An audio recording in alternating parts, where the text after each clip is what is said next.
Welcome to the Innovative Accountant Podcast, presented by Integrated Advisory by Wealthco.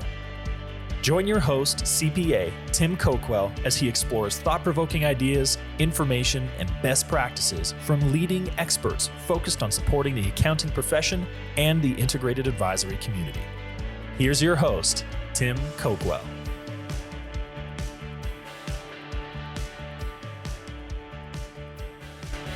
Welcome back to this edition of the Innovative Accountant Podcast. I'm your host, Tim Coquell, and we have an episode that I have been excited about for a few weeks now. We've got a very special guest today, and I'm going to talk a little bit about that in a moment, but I want to go back to kind of the roots of our podcast. So we named this podcast the Innovative Accountant Podcast for a reason. You know, the accounting community that we work with, there's a lot of stereotypes in terms of, are they open to change? Are they kind of boring? What does that look like?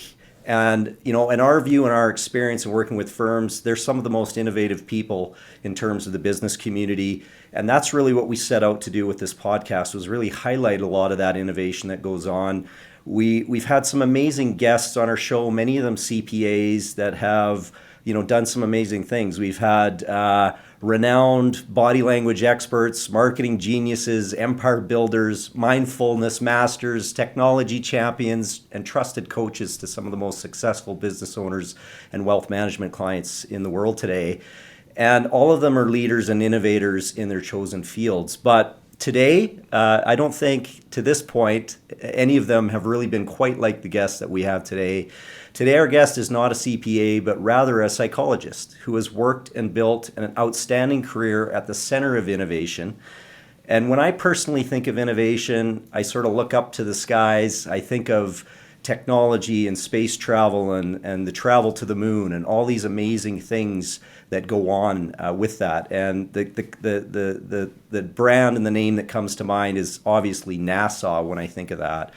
And our podcast today, we have a individual that has spent a career working with NASA and is doing so many other exciting things since retiring from NASA.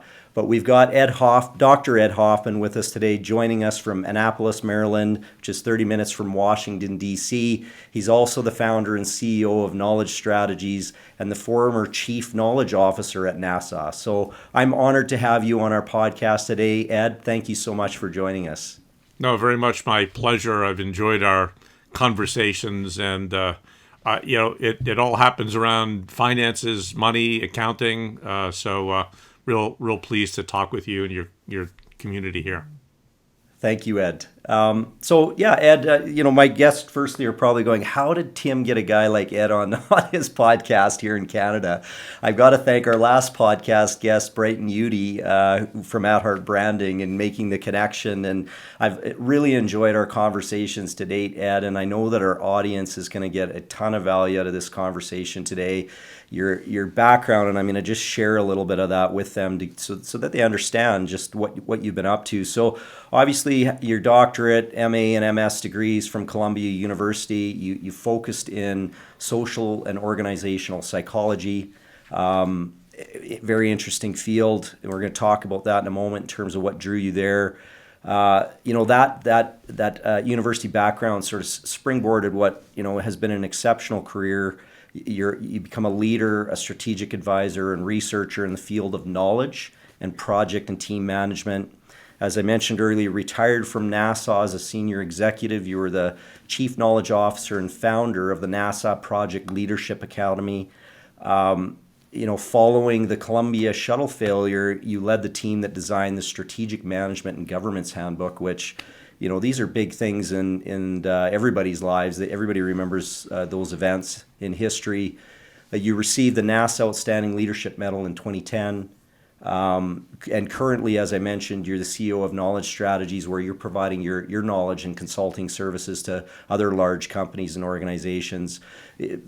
From lecturing to writing books, you've kind of done it all, Ed. I know you've got a book coming out called The Smart Mission, NASA's Lessons for Managing Knowledge, People, and Projects. That's coming out, I believe, in August. Is that right? That's right, yeah. Yeah. So, I mean, I'm just, it's so great to have you on the show here today, Ed. You've spent your life committed to helping people, teams, and organizations and societies work better together, and we're going to gain a lot of value just from your knowledge and experience. So, just to get this started, Ed, why don't you share a little bit? Let's go back to the beginning a little bit. You think of psychology, and what drew you to that? Was that something in your family or just your passion? How did you end up in the field of psychology? Yeah, I mean, so I did have many family members who had backgrounds in different aspects of psychology. For me, it was really a case of I was going to school, and I started taking a course in psychology, and I found out I just enjoyed it. I enjoyed, the whole issue of how do you get people to work effectively together, what attracts people or motivates people to different situations. I had a lot of interest in it. I read books around it. And so for me, it was something that just led to a tremendous interest in terms of how I wanted to spend my time. And I have never been someone who's been good at either engineering, technology, or mathematics. So you're not somebody you don't want me working your financial, account. So the psychology was something that I just found just natural, and I did it really well in school. And so I started looking for then ways of where does this fit in terms of a career in organizations. That's awesome, and obviously reading people and understanding human nature and how that works is a big part of what you do. What I'm really curious about, and I've had the pleasure of sort of listening to some other podcasts and things that you've done, so I know a bit of your background, but tell our audience, how do you get to NASA? Like, everybody thinks that's got to be the toughest thing to get in the door. How did you find your way to NASA? I have to tell you, I'm a big believer in good fortune, but being prepared. Luck. Branch Rickey, I was a fan of sports. I love hockey. Whenever I think of Canada, I think of hockey, and I also love baseball. Yeah. And Branch Rickey was a famous person years ago in Brooklyn, where I grew up, and he said, luck is the residue of design. And to me, what that means is you'll get lucky, but if you're prepared for it. And I was I was fortunate to get into Columbia University around organizational and social psychology. How do you work with teams? I was doing research on the competencies of the most effective leaders. This goes back into the 80s, but I was studying leadership effectiveness. And I was fortunate that NASA was going through a major transition from the Apollo era, which is basically all the resources going into one major mission. Apollo was about getting to the moon and returning people safely. And if you worked at NASA during those years, that's what they focused on. There was more than enough money to do that mission. It's never been again like that. All the people were geared towards that one program. It's never been again like that. And when I was studying in the 80s, NASA was now getting embarked on hundreds of different projects. And so now the question is, where do you find talent to work on all these different things? How do you motivate people? How do you get them focused on the mission of what they're working on? And they thought that I knew something about what I was doing. I was in my 20s. I didn't know. But I was studying under Warner Burke, who was my professor. And I was given the opportunity to do an internship at either NASA, interestingly enough, at British Airways. He had worked with them, or at Citibank. And the smart decision would have been to stay in New York to be at Citibank. But when he said NASA, I said, I got to do NASA. And funnily enough, he told me, that's okay, but know that they will never hire you. And I said, thank you for your confidence. When he said, no, he says that you have a psychology background. It's an engineering firm. They like people starting in the field. That go there and enjoy it. It'll be good for the resume, but they won't hire you. And so I went there knowing I wasn't going to be hired. Fell in love with the place, loved the mission, loved the people, loved that everything came together that you can imagine in a NASA project. And I was fortunate enough they kept bringing me back until the point where they wanted to hire me. So that's how I got in, through the fortune of an internship from Columbia. Yeah, that's very cool. What options though, right? Like that's a tough you've got some great companies that you could have learned from, and having NASA on that list, I can see why you made that choice. It kind of transcends borders, and it's just it's so engaging and powerful. That had to be a big part of why you chose it, knowing It was that they're fun. making such big change. Yeah. Yeah, I was in. What do you know when you're in your 20s, right? But it was, I was a child of the Apollo moon mission. I remember, sitting in the living room and watching it, Apollo land and Neil Armstrong and Buzz Aldrin and all that kind of stuff. So it was the stuff of fantasy. And again, I was sure at the time that they're not going to hire me, but I had to do an internship there. My second choice, actually, Tim, was going to be British Airways because I love the notion of traveling. So I thought that would get me to be able to travel. The thing that was the most obvious one, which probably would have made the most sense, was Citibank. Great organization, and the things I was doing was connected with work that they were doing. But I followed at that point the idea of a 20-something-year-old and the coolness and the fun, and it paid off, obviously, in terms of everything with my life. Yeah. No, it's been outstanding to see all the things you've been able to do, and obviously a lot of that starts in your experience at NASA. There, I talk about your internship. I've seen some interesting things on how that was new. You're dealing with left brain engineers and those types of people that they're hiring, and you're a psychologist. So why did they hire you? How were you received in that internship? I understand you were sort of one of the first people that kind of filled that space. What was that like? I learned that I was always a horse of a different color, if you will. And I found that there's a tremendous advantage of that because I was working in a world of engineers. NASA really is about broadly three things. One is the finance, the economics, the getting the money, the tracking it, the estimating. Another is about the engineering systems, and it's largely an organization of many excellent, outstanding, passionate engineers. And then the third is how do you execute it, which is the project. And so what I found out is that all of this really comes down to people. It's how do you get people to work together? NASA is able to hire talented people, right? So the notion that we had in those days of get really smart, capable people, throw them together in a team, everything will go well. Well, it doesn't go like that. It's like any relationship. It's like any marriage. It's like any organization. People are people, and it comes down to how effectively we communicate together. Does the engineer bring in the accounting person and team early enough, or do they hold things back? Are we working effectively in terms of sharing the different issues that are coming up, or are we not talking about problems? And so much of it comes down to teams working together, communication, with respect for each other, with an appreciation for what's taking account. So I learned that really the human dimension really accounted for the largest amount of success. And my background was on psychology, people. So I was appreciated. I think the other thing, truthfully, I was always a geek in loving how do these people come together to work a project? How do you get the finances to work right? How do you get people working together on these complex systems? So I was a fan. So I'd interview people. I'd say, Tim, how is it? How are you effective in terms of working the financial situation? And I was interested in that. I was genuinely interested. So when you're interested in what people do, they help you out. And I think that was the secret sauce, the importance of the human element. Yeah, no, that's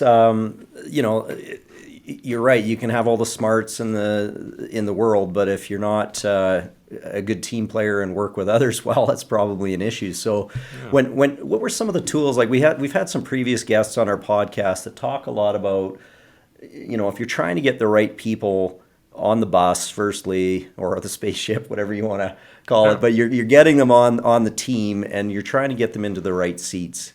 What were some of the, obviously NASA, they're hiring the best of the best, but what were some of the things that you brought to sort of make sure that the people were doing the right things, fitting on the team properly, working together properly?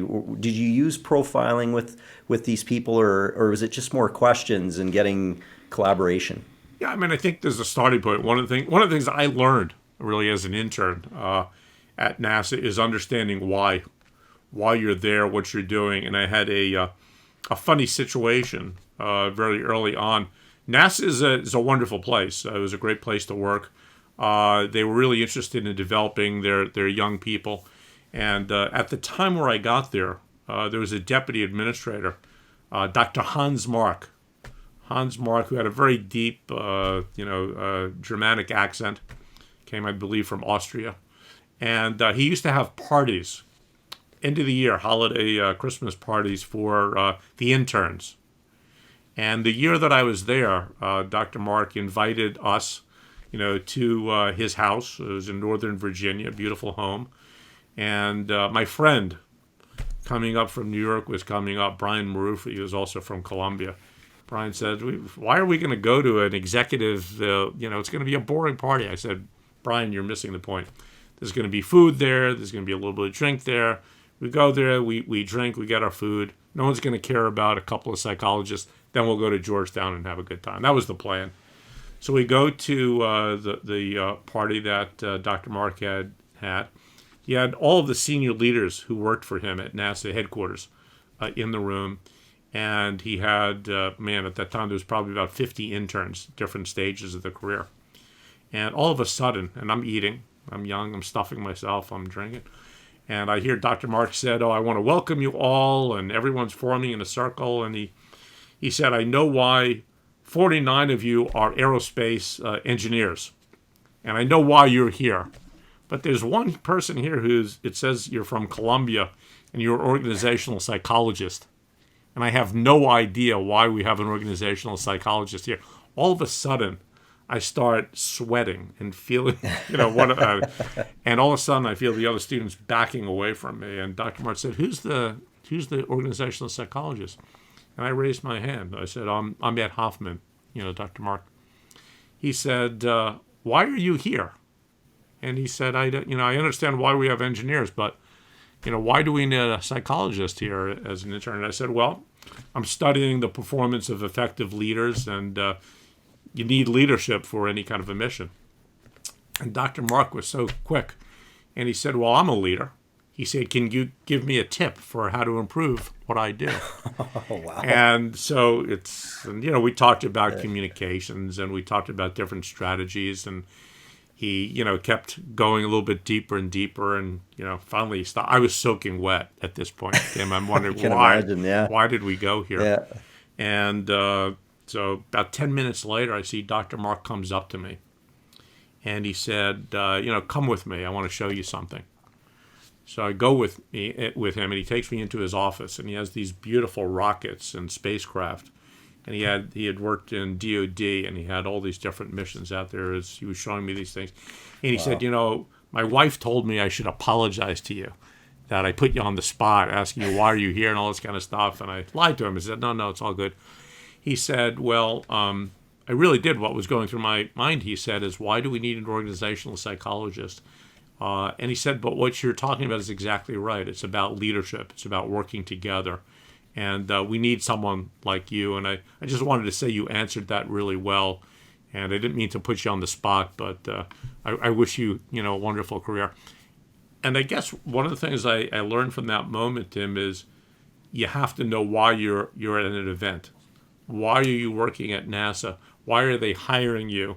And being able to answer that kind of a question. And so that's one of the things that I would say for anybody, any leader, any organization, what's your purpose? What's the mission, right? Why do you do this podcast, Tim? It must be important to you. It's that sense of the importance of it. And so I think that's one of the things that I learned about is people who are successful, teams that are successful, are very clear on why they're there. We are going to get back to the interview in just a moment.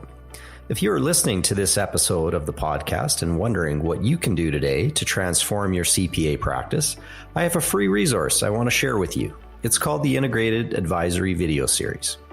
This 8-part video series shares our learnings over the past 20 years of how successful accounting firms are increasing revenue by offering a more holistic service offering to their clients. You will walk away with a firm understanding of the immediate changes that are happening in the accounting industry and the impact that they will have on your firm in the future. how successful independent accounting firms are broadening their service offerings and offering a better client experience without increasing their billable hours, and how you can become your client's most valued advisor by being at the core of their wealth management team. To get access to this free 8-part video series, visit integratedadvisory.ca. That's integratedadvisory.ca to learn how you can grow your firm without burning out or increasing your billable hours. Visit integratedadvisory.ca and get free access to the video series today. Now back to our guest. Yeah, that's such a wonderful memory for you, I'm sure. And, you think of those moments in your career, right? The things you remember the most, or when you're challenged the most, or you're kind of in a state of fear. I'm sure you were sweating. That's tough at an early age to get put on the spot like that. But yeah, very cool. And then go ahead, Ed. Just related to this, because this talks about effective leadership, and you're talking to accountants and leaders and people who run business. Almost 30 years later, I saw Dr. Bark. He was at NASA. And so I went up to him. And I was sure he was not going to know. I mean, he smiled smiled at me, and he said, "Ed Hoffman." And I said, "He remembered you." He said, "I remember you. I remember I put you on the spot, and I remembered you answered it well." And he said, "How's your career been?" And he left. He said, "I like to actually put young folks on the spot because you have to be able. You're going to be in tough situations in life. Mm-hmm. You have to be able to respond." But it always impressed me that this leader remembered somebody who had met 30 years ago at a party he had. So it was, remarkable. very kind of calculated and very, but genuine and, trying to really help you. Yeah, He would very ask cool. questions. He would go to a center and basically say, I've spoken to the president and they're thinking about cutting your center. He would wait to see how people responded. When I started working for him a little bit, he said he would do that. He wanted to see how people respond. Could people explain their own sense of importance? Could they explain a NASA mission to people who weren't space geeks, but were concerned about where money is going? So it was just an interesting relationship over time. Yeah, for sure. Well, thank you for sharing that story. That's really, really interesting. So you kind of think of NASA as a sort of, not a secret society, but there's just all this neat, innovative things going on, and that's kind of behind closed doors. Help our audience sort of get a sense of what was that sort of day-to-day like at NASA? Like, what was a day in the life of Ed at NASA? What did that feel like? I loved it. I have to tell you, I feel so fortunate that I ended up spending 33 years at NASA. Many of the people, if not most of the people who get into NASA, they dreamed about getting to NASA as a child. I never did. I was sure I would never get to NASA. Again, I was not good in school in mathematics. I knew I wasn't going to be good technically with engineering. So I never had any dreams about that, and I got to this place. And I found it just truthfully a pretty magical place. You join NASA for the mission. You see it today with Artemis or with the James Webb Space Telescope sending down images of the solar system. So the mission is just so encompassing, going to the moon, going to Mars, doing these things. But once you get there, you find out that the people you fall in love with. Again, a quick story, and this is when I was an intern. One of the first things that they had me do, I was doing a study on leadership competencies and how it related to NASA. So they had me interviewing these leaders of projects, of engineering, of finance, of what does it mean to be an effective leader. And I was doing one interview at the Goddard Space Flight Center with an individual who was doing work in terms of information technology, software, and different calculations. About middle of the conversation, the interview, he got all excited. He says, "I have to show you something." And I said, "Cool, I'm going to see a rocket. I'm going to see something really." And these were the memory eraser. Yeah. Like Men in Black. He takes me to his cabinet, open it. It was the old days where they used to have printouts of your software, of technology. And it would just be pages and pages of formulas and output. And he's going through this and talking about it. And I'm thinking to myself, he's showing me paper, but he's so thrilled. And I got excited. And he talked about the work he was doing, how he was going to connect with the mission, and what was taking place. And I remember getting on the shuttle bus to go back to headquarters that day. And I'm saying, I am so excited having interviewed a person who basically showed me reams of printout paper. I got to work in this place. If someone, like that can turn me on. But the people were wonderful. They were very, still to this day, they're very engaging. You can talk to NASA people and they're interested. They come from different backgrounds. It takes a village to go to the moon or to go to, to study these, to create these, technologies and satellites. But you have people with financial backgrounds, and the whole world is finance. You got to get that right, right? The accounting. Yep.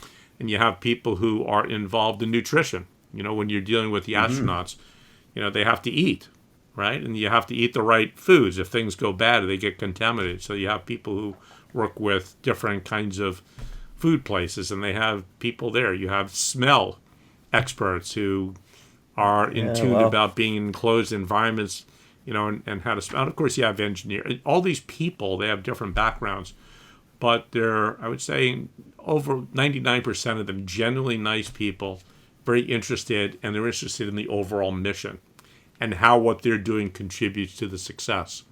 So the beauty of NASA for me is that the mission was always cool. You can see it in movies, you can see it in the newspapers, but the people were just genuinely wonderful and are genuinely wonderful. So all tied together with a common purpose, that vision. Yeah. And then the passion just comes, right? Like whether it's a spreadsheet or looking at nutrition plans, they're all very passionate about what they do and loving what they're a part of. So that's super cool. And a lot of those lessons, I'm sure, apply in every business. It's not, it's how do you take those learnings? We're going to talk about that in a little bit. Just sort of closing this discussion on your time there, what was the most important thing you think you learned during your time at NASA? People laugh at me who've known me for a while, because if you, I'm on LinkedIn, and I was told a few years ago by a LinkedIn specialist that I need to have a few words, a sentence or less, that describes me. And it was a young woman, and I laughed. I said, I've worked in a place for over 30 years, and you want me to sum up who I am, what I believe in? And she played it through with me. She said, what's the most important thing to you in terms of success in an organization? I said, that's easy. It's people, people, people. And she says, that's it. So to this day, if you go into my LinkedIn profile, you see people, people, people. People. And I get more reaction to that. But that's, Tim, what I learned at NASA, and now with all the organizations, is that in general, you get talented people. You get people who are committed to what they're doing, and you get them working together. If we take care of each other, if we respect each other, if we have conversations, if we focus on the importance of the human element and what we're working on together, then it comes together. And I think that's more and more the case. All these organizations, they typically are able to attract smart people, passionate people, people who care about what they're doing. If we take care of each other, then success happens. So that's the simple thing. I've been told sometimes that's common sense, but if you work in organizations, you realize it's not as common as you think. Right. But it comes down to people. You can get at any of these organizations, certainly now, you can get the best, talented accountants. You can get the best, artificial intelligence folks. You can get people who know everything about probabilistic risk. So the question is, can you get people to want to work together and take care of each other? For sure. Yeah. No, I love that. It's, and you see that you're a hockey guy and a sports guy, and I think of like hockey teams. The Albertans here that love the Oilers are going to hate me for saying this, but you can get these teams where you get the number one draft pick for many, many years, and you've got all this talent in the room, this exceptional talent.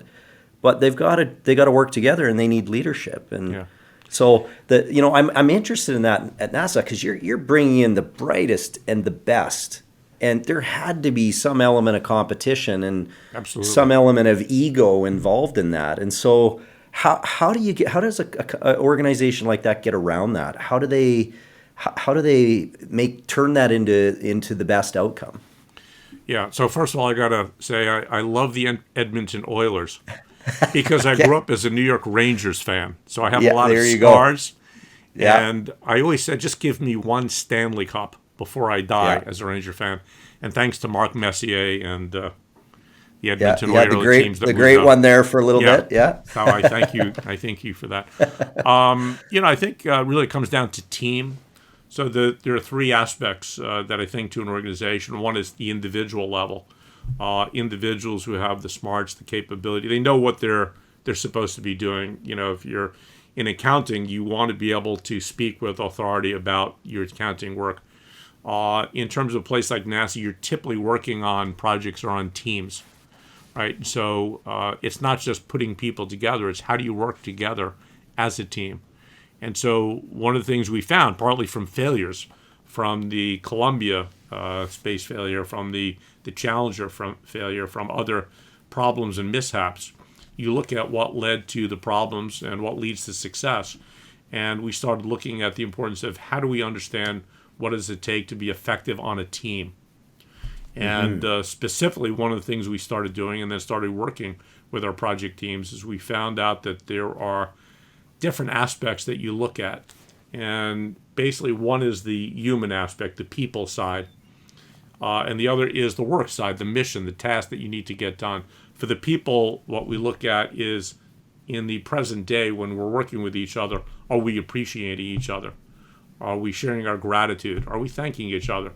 Am I someone that when I work with you, Tim, I'm showing you the respect that I need to give you? It's not about me. It's about thanking the people we're working with. The second thing on people, it's people want to prepare for the future. Everyone's thinking about, am I going to be successful tomorrow? So are we providing learning? Are we letting people grow? Are people getting better? Just like an athlete, right? An athlete wants to be effective, but they have a small period of time where they're going to get paid. So when they're working for a team, are they getting better so their next contract, pays them to get better?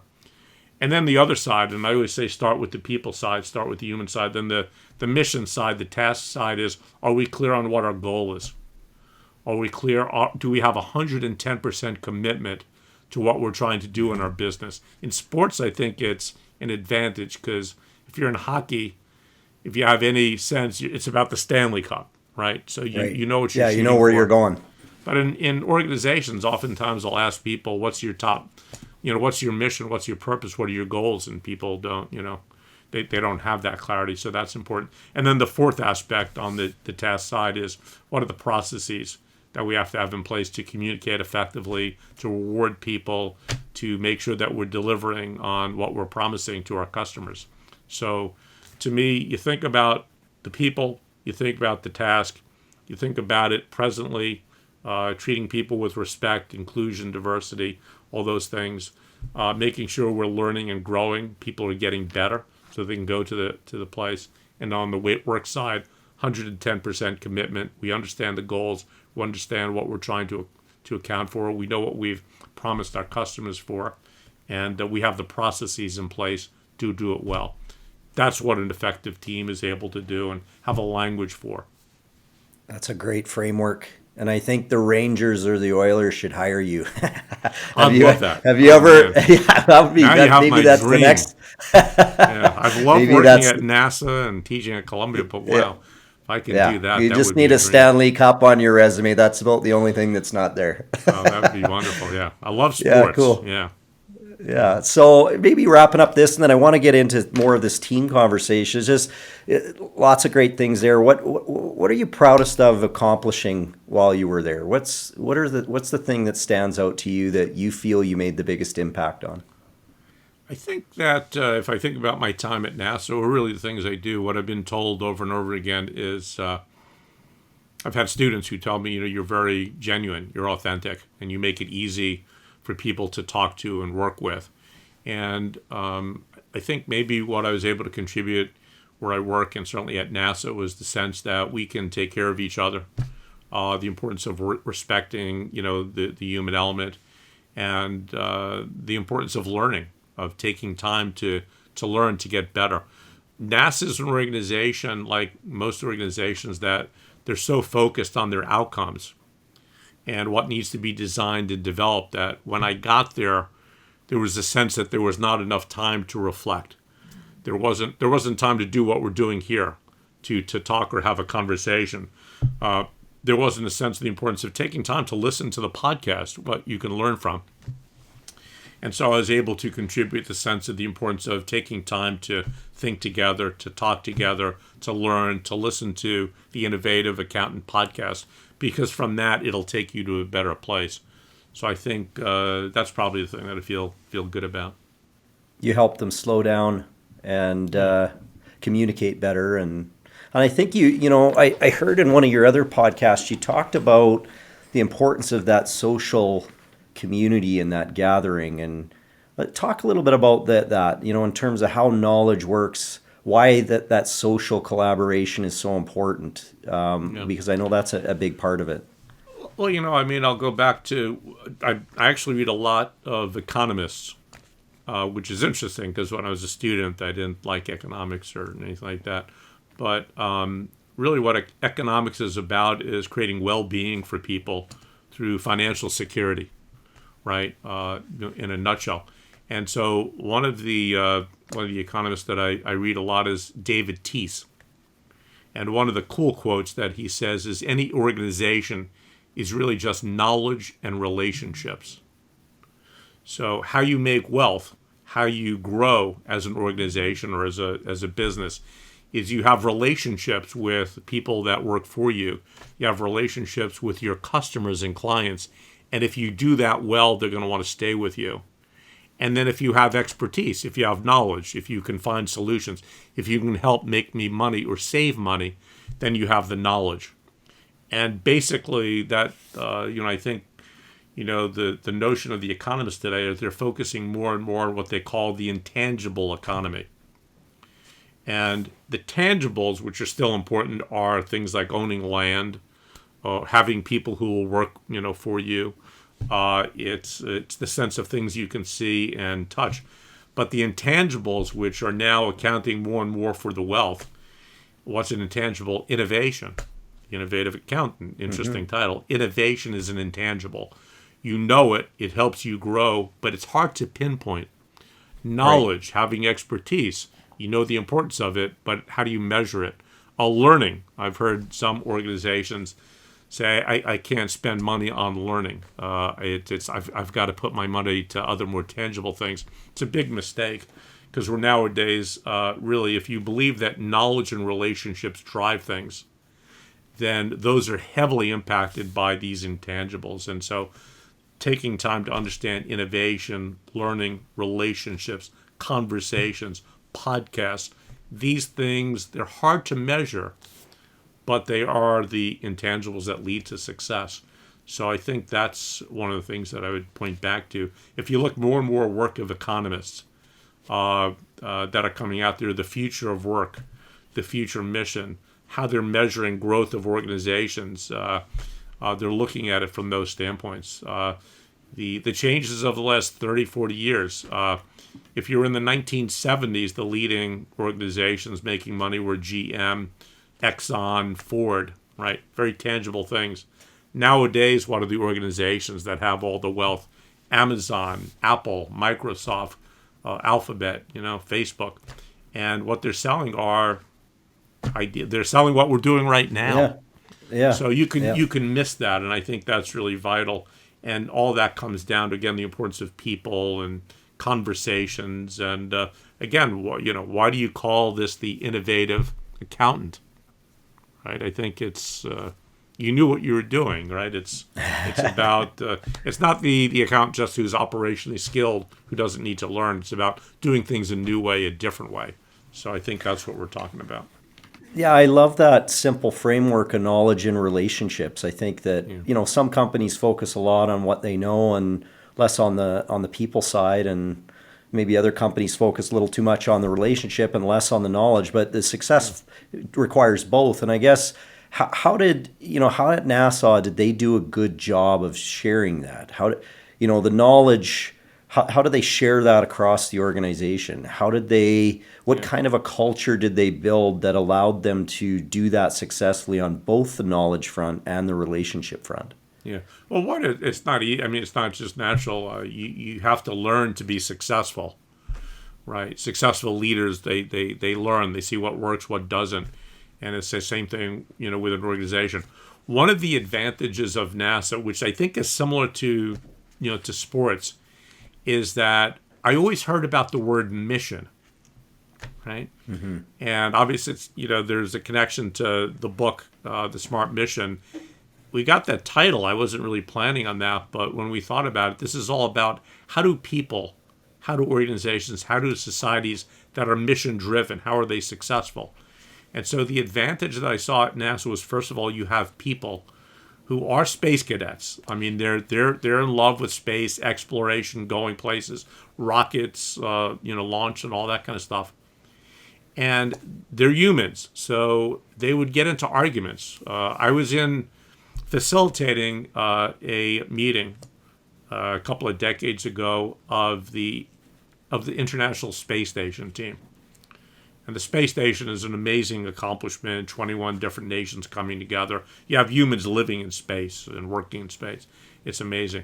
But this was well before this was designed, and there was tension in the room. And literally at one point, the project manager and the systems engineer started shouting at each other, and one of them says to the other, I can kick your you-know-what, and you're an idiot, and they started getting ready to fight. And there was about 50 people in the room. They turned to me as the facilitator. I was facilitating this team building session, and looking to me to figure out what to do. And I'm in my 20s. I don't know what to do. I turned to humor, having, I guess, grown up in New York and in Brooklyn. So I said, well, why don't you two guys fight it out, and we'll see who's standing, and then we'll go in that direction. And fortunately, people laughed in the room. They started they gave us time to relax. And so I said, look, I mean, there's a lot of pressure here. What is it we're trying to do here? What's our mission? And I found that stopped everyone, and they said, yeah, we have something we have to accomplish here. And they got back to the task.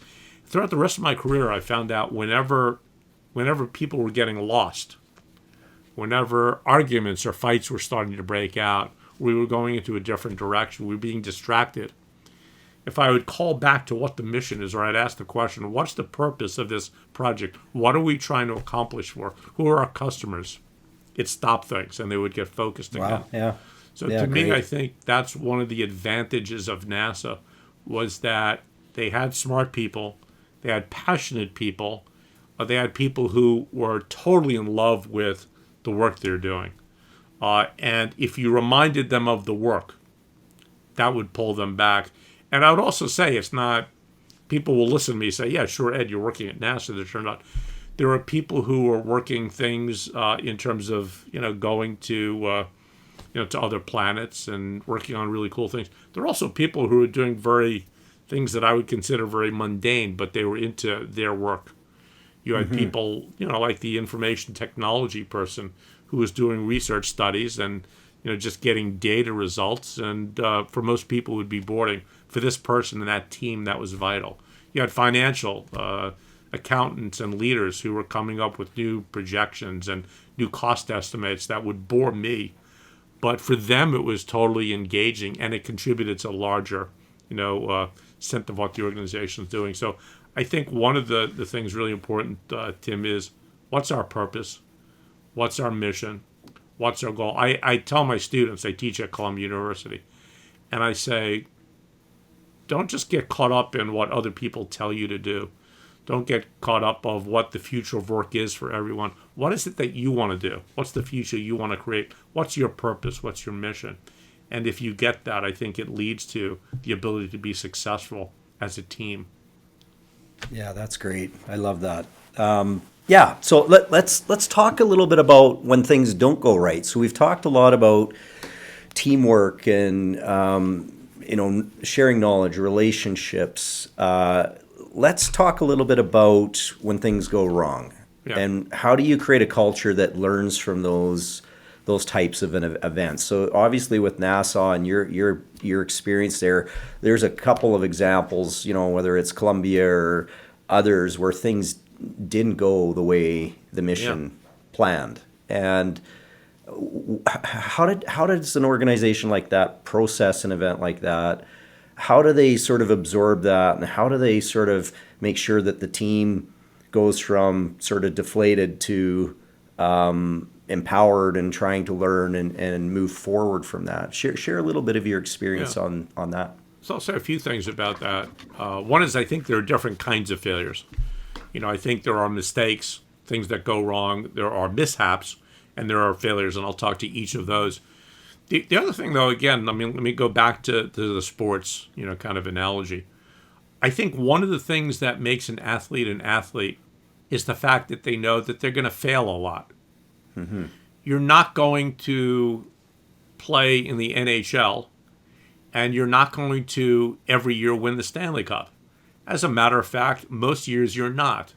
And maybe you get that one year where it all comes together. So they have to be comfortable with the notion that I have the courage to take on this work and recognize that things aren't going to go exactly the way we want. It's not always going to be a victory. So I think that's important. In the work that we all do in terms of businesses, organizations, podcasts, I think you want to shoot for, that dream, that vision. You want to have something you're really shooting for, but you want to have, the OKRs, objectives, key results, so that if you're successful at that 30% level, you're successful and you're getting better every day and every year and you're moving forward. I think that's a key concept that really goes in there. I think the other thing is there's a psychological term called psychological safety that's become very popularized by the work of Amy Edmondson, who's a Harvard professor and researcher. And it's probably one of the most important concepts for organizations and businesses. And the notion is that a psychologically safe team is where any member of the team feels that they can say anything. They can be disagreeing with you. They can be fighting with you. They can say what you're doing is wrong. I don't like your shirt, Tim. But they can tell you anything, but they will still be part of the team. Right. And that creates this psychological safety so people can say what they need to say. Because if we're going to be successful, we can do that. It also means that I can make mistakes. I can fail. And I can recognize that maybe early and prevent that mistake from getting much worse. And so that leads into that notion of, I think there are like three ways of failure happening that we recognize. One is the day-to-day mistakes. We do something wrong. I say something inappropriate that I did not intend to.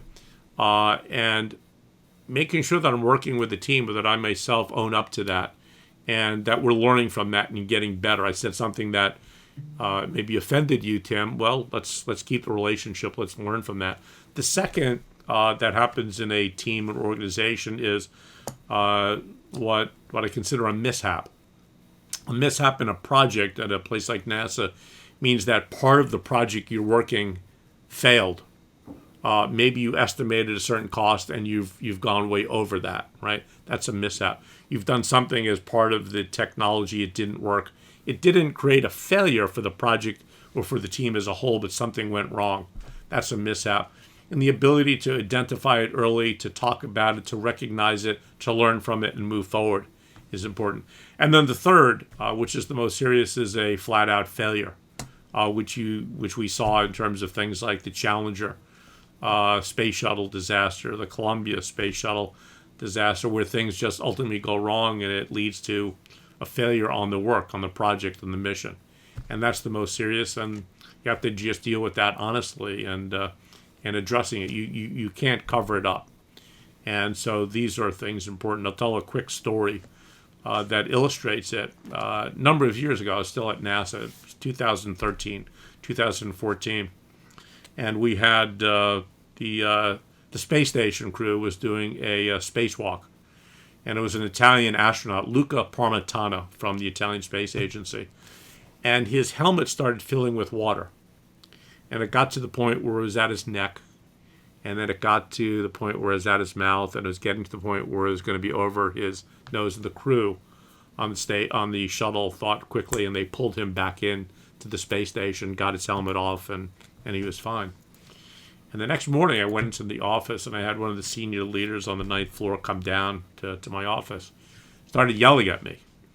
And he started, how do you train these people? How do you, what's wrong? And he was talking about I said, well, there was some technical problem. You have to explain it. He says, no, you didn't hear what happened. I said, what happened? He said, the same astronaut 10 days earlier had done a spacewalk, and his helmet started filling with water, but it just got to the neck. And the crew got back into the station, and the 7 astronauts from international partners, it wasn't just U.S., decided not to share it, the problem that had come up with mission control. They said they didn't need to share it with safety. And then I understood why he was yelling, because we train them. The rules, the requirements is that in a dangerous environment where something doesn't happen as it's supposed to, you report it. Always, and here you had people deciding not to report it. What happened? Well, you could probably predict it. They were sure that they knew what the problem was. Oftentimes when you get leakages like that, it's water that gets out from what you're drinking, in which case it's not going to be dangerous. They were 100% sure that was the problem, but that wasn't it. It was really with the system. And they didn't report it. They went against policy. They went against training. And we had to understand that, because there's a tendency, if they reported, everything stops, and they had different reasons. But so mistakes, mishaps, failures, it's being able to talk about what's going on. Something happened, it was an aberration, it was deviance, and be able to say to your team, to your boss, to your management, to the safety people, something went wrong, I want to report that, and trust that it'll be handled the right way. And when you don't have that, you fail.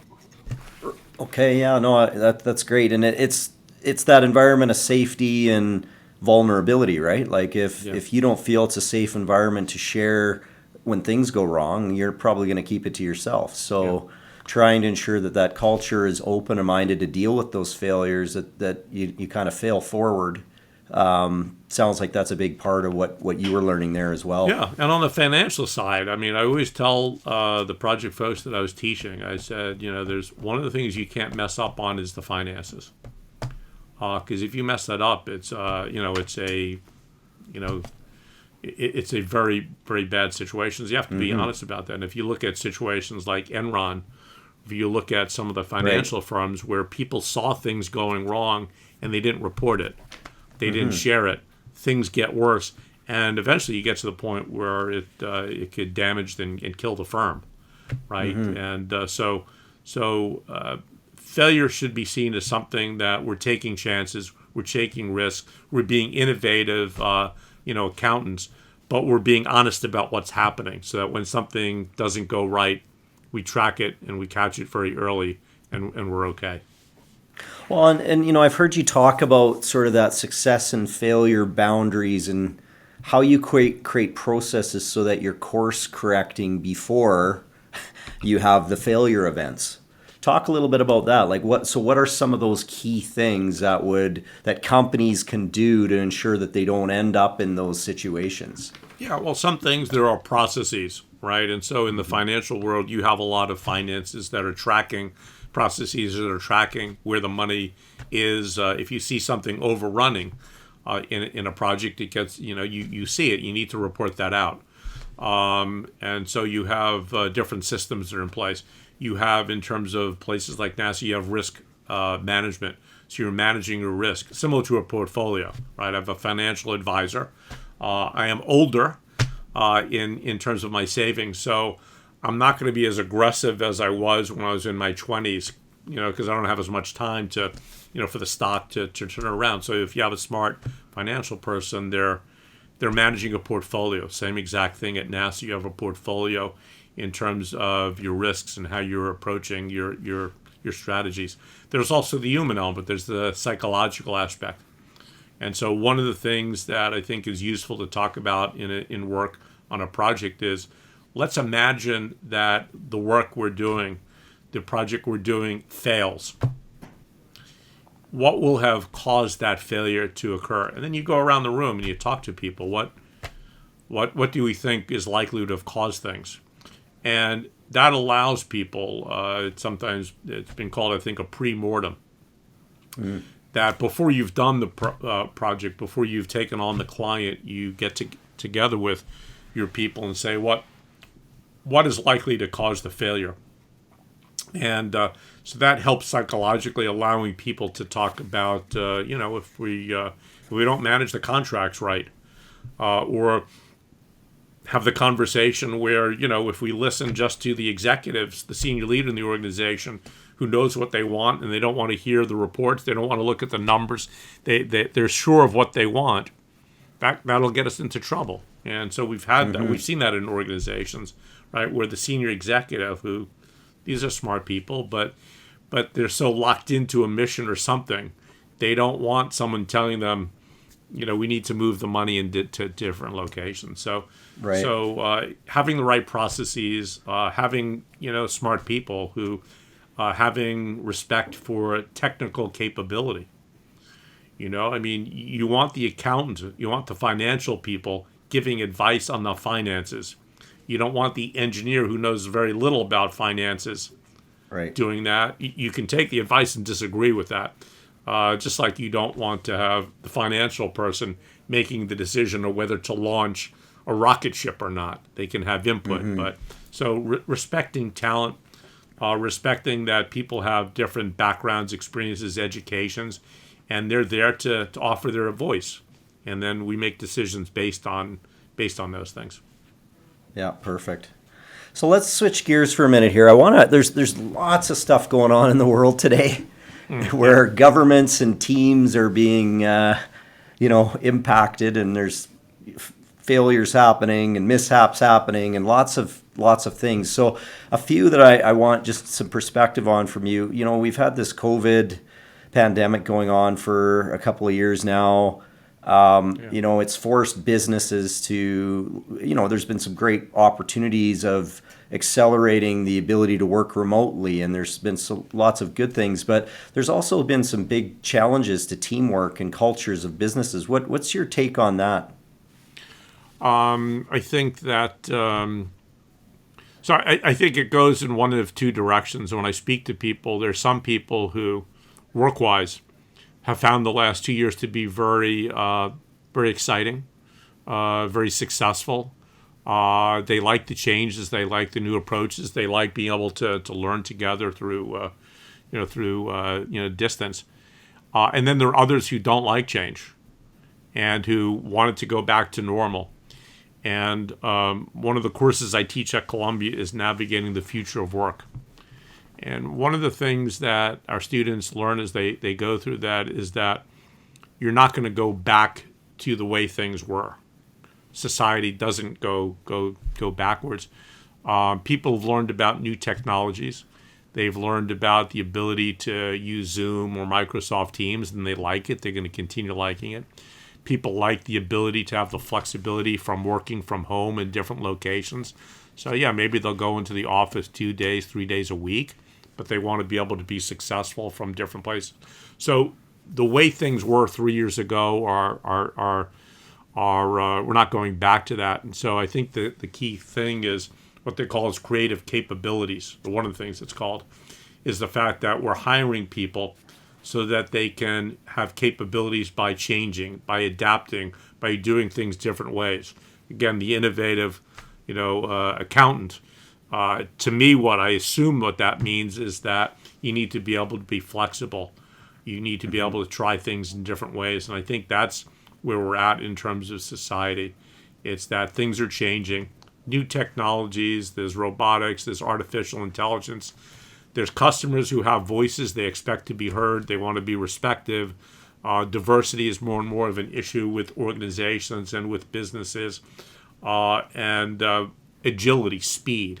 People want things faster. And customers, clients, they're part of the ongoing conversation. 10 years ago, if you got probably an accountant, you would tell them what you wanted, they would deliver it to you at a certain point in time, and if it was for the cost and the quality you wanted, you were good. Nowadays, clients they're engaged. They change their mind after they bring you on board. I mean, I do that. I have a financial advisor. I said, okay, this is what I want. A week later, I'm thinking about something else. I hear about Bitcoin. I don't know anything about Bitcoin. I want him to know about that and respond. Right. So it's an adaptive, changing, fast, agile, flowing world. And I think if you like that kind of change and the ability to be going through different environments, I think it's good. I think if you want it to be very stable, it's going to be a tough world. Right. Yeah, for sure.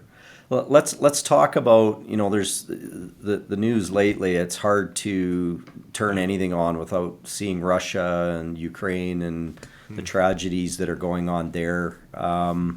I've been reading a lot on it. It's hard not to, but you sort of see the International Space Station. I mean, some of the stuff there has been thrown around has been really interesting. But I noticed, I think it was last week or maybe even this week, the Russians had sent some more team or crew members back up to that station. And, I just got to think about the team dynamics there. You've got the crowning achievement with that space station was how it was a global effort and how you've got all these countries working together. And now you've got one country with a significant component and contribution there and team that's trying to work collaboratively in this type of a setting. And I can't imagine how difficult that is for them. Obviously being part of NASA, what do you see there? How are they handling that? I've always been a big believer in people and in international collaboration. I think it's good for business. I think it's good for capitalism. I think it's good to be able to work across different countries. I just don't think over the next number of years, over the next decade, I think there's going to be less globalization in terms of work. I think there's going to be probably an increase in terms of North America working with European countries and traditional allies. I think that will increase. I think there'll probably be more an appreciation for the alliances that have been there, which is good. But I think it's going to be frostier in terms of when we look at the situation with Russia, it would have to change dramatically in terms of with a new leader to sense that there's going to be strong collaboration there. And I also worry and imagine in China that there'll be a different kind of a posturing thing. So I think the globalization, the international collaboration, it'll be strong. North America, in Europe, and in different parts of the world that you collaborate effectively with. And I think others, it'll be much more like the old walls that used to go up. And it's to me, it's disappointing. Part of my joy about NASA, most people are at NASA, they're engineers and technologists. And being a psychologist, one of the things I always appreciate about the human exploration is I think it brings people together. The space shuttle program, it brings all these countries together. I think of Canada. Canada has, budget-wise, one of the smallest space programs, the Canadian Space Agency, and they have one of the most important, outcomes, the arm that's been seen. And so the fact that you have countries working together, learning together, collaborating together, to me, it should be promoting peace and effectiveness and wealth. And so I think it'll be more limited, unfortunately. Yeah. Yeah, it is unfortunate to see it kind of feeling like it's going backwards in time there. But hopefully they, as you say, still bring countries together to collaborate on those important pieces. I want to shift gears here for the sake of time. And you've got a book coming out here, I believe, in August. The Smart Mission, NASA's Lessons for Managing Knowledge, People, and Projects. Do you talk about that? How did you? I know you've been involved in authoring books in the past. What sort of drove you to write this book? Yeah. So what was my mission for writing the Smart Mission? Truthfully, Tim, I got to the point where I didn't expect to write another book. I'd written two a decade and 20 years ago, and they were really around stories stories around people working projects being successful. And I have a very good friend who's part of this book called Larry Pruzak, who's really a worldwide recognized authority on knowledge. Matter of fact, somebody who would be, I think, wonderful for your podcast. And he called me one day. I was actually happened to be at the Kennedy Space Center. And he says, Ed, you've been doing all these wonderful, you got to have a book that summarizes kind of what you've learned. And I said, Larry, if I can do it with you, then I'll do it. And so he said, I'd be interested. And we had a wonderful editor from the MIT Press, Emily Tauber, who's wonderful. Has worked with a lot of outstanding authors who indicated interest. So with Larry Pruzak and another colleague who's really a wonderful author, Matt Kohut, we said, let's do it. And so the notion then is, okay, what do we do it around? And to me, the thing that I experienced at NASA, and since that time I've consulted to dozens and dozens of organizations around the world.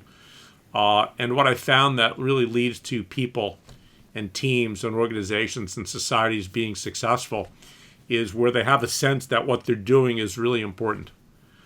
They want to be successful. They have to be successful, leading something for posterity, that sense of a mission. There are principles, there are factors that become important that they do very well.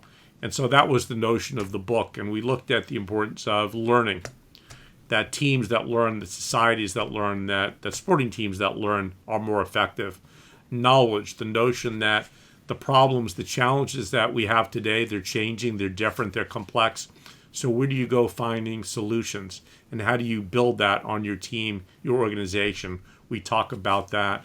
We talk about the importance of teams. How do you create the team? We talked about that earlier today. We talk about the importance, which is interesting, of the power of stories. I've shared some stories.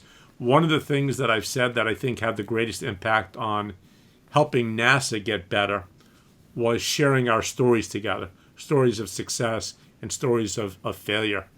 And the importance of having a culture of learning, of innovation, of conversation, of respect for people is very important. So these are the things that we wrote about. And I think these are the things that lead to the principles of success. And interestingly enough, it's kind of what you alluded to earlier. One of the last chapters is titled Global Collaboration, because it was our view that one of the most important things in work today is that it is globalized, and it'll continue to be so. A lot of the work I do is with Canada, with the United Kingdom, with Scotland, with different countries around the world. So I think that's important. You have to recognize that no longer is work just within our countries, individual countries. It's going across borders. So how do you communicate? How do you respect different cultures? How do you understand the language for being successful? So that's what the book really became about, is sharing some of the tips from NASA and from other organizations about how they achieve success. Yeah, it sounds amazing, and I'm definitely going to pick one up here in August. I'd encourage all of our listeners to do the same. You are a compelling storyteller, Ed, and I'm sure the book is no different than what you've shared with us today. And so, yeah, excited to get a copy. I always ask our guests as well what books they're reading. If there's something that they've read recently that they've enjoyed and that's sort of impacted their world. Is there anything that's been on your bookshelf these days? One of the things that it just came out actually the other day is by another economist, Jonathan Haskell, Haskell. A few years back, he wrote a really, I think, really vital book called Capitalism Without Capital. And he basically demonstrated through economic data that growth is happening increasingly through intangibles, right, that we talked about earlier. And his newest book, I forget the exact title, but it is about a successful future for business and for organizations. And I've just started reading it, but it's very good. But it's talking about, again, the notion that it's really about the ability to collaborate. It's about the need to innovate. It's the ability to take the work that we do, that we're good at, and the ability to constantly change and adapt. And his argument is that he's an economist, so he looks at the societal level. He says the problems we're seeing in the economy with stagnation, with people not really believing in governments and organizations, not believing in the authenticity of what's taking place, and the fears that we have, really comes from the fact that we're not focused enough on these important intangibles. And so he's I've just started it, but I think it's very relevant, very important. And again, I forget the title. A future is in it, but it's Jonathan Haskell. Okay, we'll check it what out. It's about. So I would strongly encourage that. It's it sounds been very interesting so far. Yeah, well, thank you for sharing that, Ed. I want to just close up a little bit. You obviously founded your company, Knowledge Strategies, and I wanted to just talk a little bit about that and the type of work that you're doing with the business community and different organizations today. Maybe just share a little bit about how that came to be. So I had a wonderful career at NASA. And people at NASA sometimes stay 30, 40, 50 years. There was a woman who worked there 62 years. She was still engaged and all that. I always felt when I was starting out in my 20s and 30s, one of the things that kind of I didn't like is I would see people who stayed in an organization past the point where they were really engaged anymore. And I always said to myself, enjoy what you're doing at NASA, make sure you're contributing, and once you get to the point where you're starting to get bored, a little bit complacent, do the right thing and get out. And so again, I had a wonderful career at NASA. The last year, I started finding myself complaining more about too much government regulation. It's harder to do things. It's hard. I had a trip actually to Montreal, and the travel systems were getting crazy, and it was, I said, I'm going to Canada. This should not be this difficult. Oh, no, it's international, and it's, and Yeah. I don't know, I was just getting to the point where I felt, I had done things that I wanted to do, and I was ready to leave. I also wanted to spend about a decade working with other organizations and other people and seeing, is what I learned about NASA and learning and knowledge and innovation, is it because of NASA? I had many people who said, well, it's NASA, it's different. But is that, what's it like at Amazon? What's it like at an accounting firm? What's it like at McKinsey? And so I wanted to go out and work in different organizations, kind of share my story, see what the challenges, see what the problems are, and I guess get reinvigorated. I wanted to have more time at Columbia for the students. And so I was just at the point where I was grateful. I was having a wonderful time. I wanted to see what's it like. What's it like on a hockey team? I haven't been able to work with a hockey team. But, and so that's what I decided to do. And I've been out now for over 5 years, and I've loved it. I've had just a wonderful time. And, again, it's an opportunity for me to talk to you. I didn't know, about the innovative accountant or what it was about, but enjoyed talking. If I was at NASA, it would have been harder to do these kinds of things. So yeah, it was time for the change. Yeah, well, you've worked with some great organizations by the looks of it already, and I'd expect more to come in that regard. So, yeah, what do you, just to wrap up, and then we'll just close off here. But what do you? So for you, Ed, today, what are you looking most forward to? You're in this new chapter. What are you excited about these days? Yeah, I mean, learning. I've come to the conclusion it takes a long time to figure out what your life is about. But when I look about, if I summed it up in one word, it's learning. Helping leaders learn, helping project teams learning, helping individuals, learn. And so for me, I just want to keep learning. I want to keep engaging with the students I have. I get motivated and excited to see about the challenges, the opportunities that they have. I think the world has, major, problems and issues. And so working with good people to figure out how are we more successful? How do we smartly use finance? How do we help people and organizations get wealth so they can do better things? The new technologies and capabilities are out there.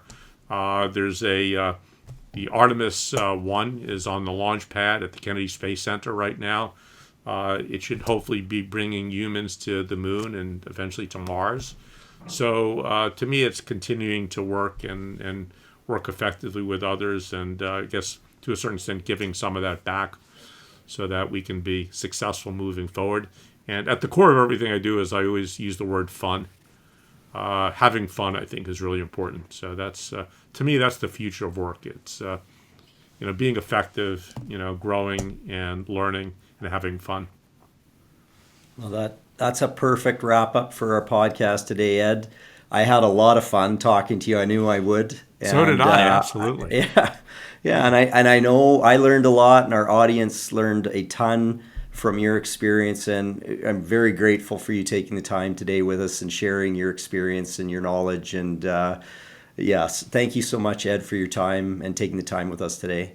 No, thank you. I appreciated it. And again, I like the title, The Innovative Accountant. So I knew we'd have a good time, and I appreciate the ability to talk to you and your community out there. So thank you very much, Tim. Yes, thank you, Ed. And on that note, that ends this edition of the Innovative Accountant Podcast. Thank you for listening, and I hope you enjoyed our time together today. Take care. Thank you for listening to this episode of the Innovative Accountant Podcast. We hope you enjoyed the show and even learned something new. If you're interested in elevating your firm and transforming your client experience to create sustainable firm growth, get in touch with us by visiting integratedadvisory.ca to set up your free call with one of our integrated advisory experts. Visit integratedadvisory.ca today to set up your free call with an integrated advisory expert. Be sure to subscribe to the Innovative Accountant Podcast so you never miss an episode. Thanks for listening, and be sure to tune in for the next episode of the Innovative Accountant Podcast. Production of the podcast is by At Heart Creative and can be found online at heartcreative.com.